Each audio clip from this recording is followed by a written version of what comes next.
10, 9, 8, 7, 6, 5, 4, 3, 2, 1.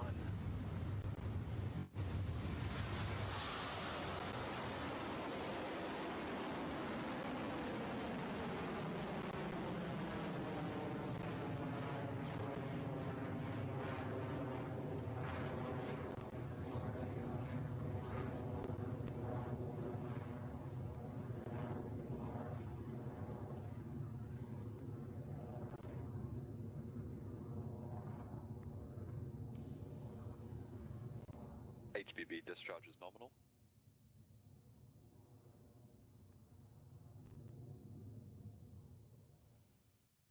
Electron is soaring through the sky right now after lifting off from Pad B at Launch Complex 1, now on its way to low Earth orbit for NASA and Tropics. The first launch milestone the rocket will pass through is max Q, when the forces against Electron are at their peak as the rocket moves quickly through the atmosphere. Mission Control is expected to call that out on the net shortly.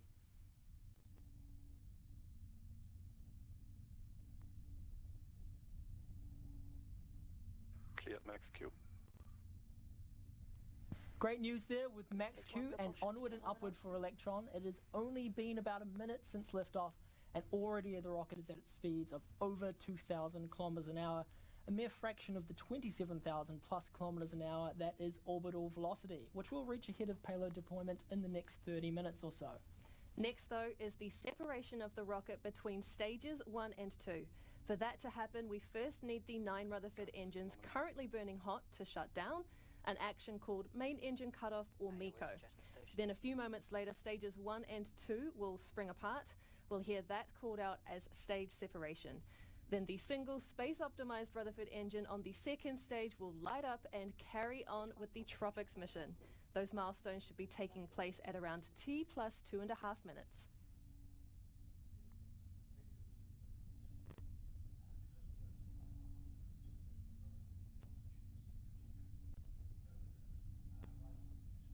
"15 seconds to MECO. Entered burnout detect mode.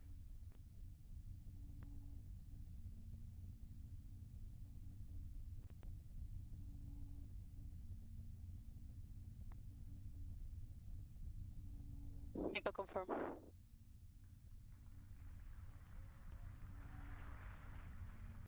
Stage separation successful. Stage ignition. Exactly as we expect, there goes MECO, stage separation, and we can now see that the Rutherford engine nozzle is glowing hot on the second stage. The Tropics satellites remain in good health on the Electron, and soon the rocket's onboard computer will command the fairing to separate and fall away.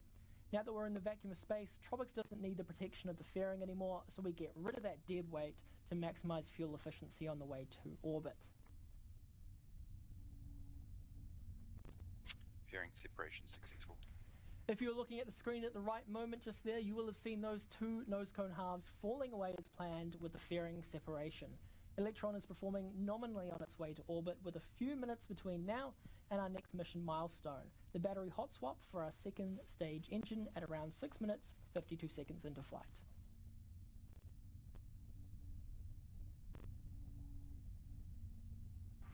Guidance is nominal. Stage superpropulsion, still nominal.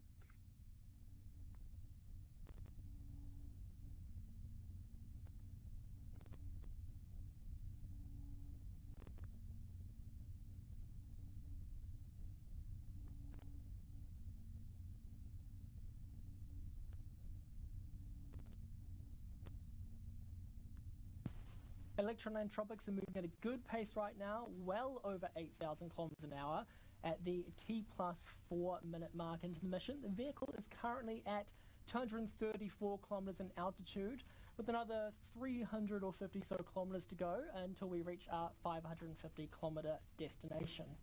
Getting there is only one part of the journey though, as Tropics won't be released immediately at that 550 kilometer first touch. The satellites will remain attached to the rocket's third stage and complete a full loop of Earth before they can be deployed on their home orbit. We'll explain that process in more detail later when we get closer to that point of the mission.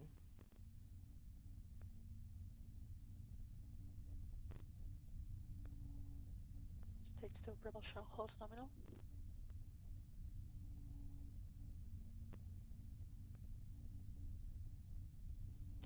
A quick check of the dials on our screen tell us that all remains nominal for Electron and Tropics. The rocket is moving steadily at more than 9,000 kilometers an hour, and we are inching closer to that 550 kilometer mark now that Electron has passed more than 300 kilometers altitude. To keep the mission running smoothly, we'll have another launch milestone coming up soon. It is called the battery hot swap, and it's essential to keeping our Rutherford engine running all the way to the mission's altitude destination. That action is due at around 6 minutes and 52 seconds in flight, so in just another 1 minute or so.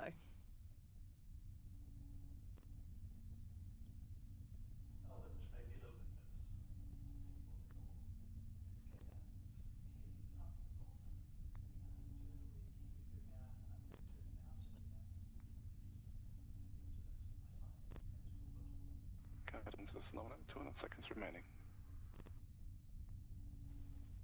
What we call the battery hot swap maneuver is a unique action for our Electron rocket. When the first two battery packs supplying power to our electropumps on stage 2 are close to being drained, Electron switches to a fresh battery that will ensure the Rutherford engine lasts the distance to orbit. It's a move our rocket has performed countless times before, but it is a move unique to Electron. Battery hot swap is on its way in just a few moments, so we'll bring up the mission control comms again to listen out for the call.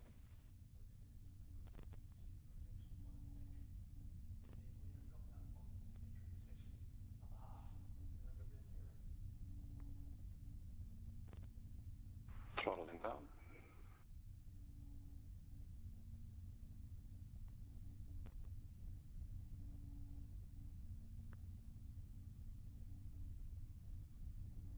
Hot swap successful. Battery jettison. Just as it was planned, the Rutherford has switched to its new power source with the battery hot swap and is continuing nominally with the Tropics mission. There are a few minutes left in the engine's burn time before the second stage completes its final actions for the mission, shutting down Rutherford and then separating from the third stage. Yes,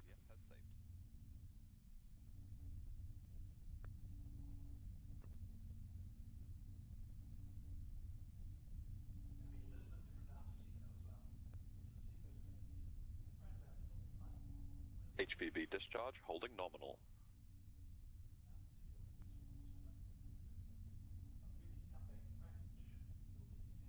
How beautiful are some of these views from Electron? This nominal Rutherford burn marks our 360th engine in space, inching us closer to our 400th engine milestone, expected on our 40th Electron launch. In fact, one of those engines to fly next will be an engine that we have already launched before. We are taking the next major step in evolving Electron into a reusable rocket by launching a pre-flown Rutherford engine on one of our missions later this year. That engine, which flew on our There and Back Again mission in May 2022, has undergone the same extensive testing and acceptance processes as any newly built engine and has performed flawlessly throughout multiple full mission duration engine tests. We are very excited to see that engine back on the pad soon. But back to Tropics, and that second stage is performing well, and the Tropics payload is healthy as both continue traveling at speeds of over 19,000 kilometers per hour.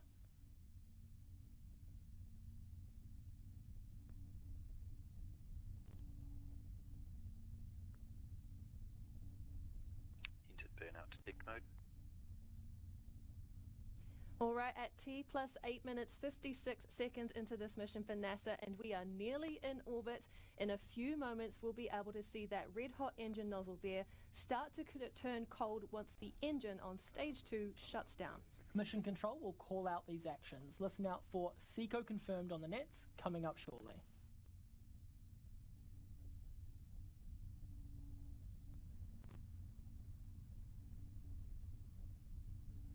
SECO confirm. There it is from mission control, met with a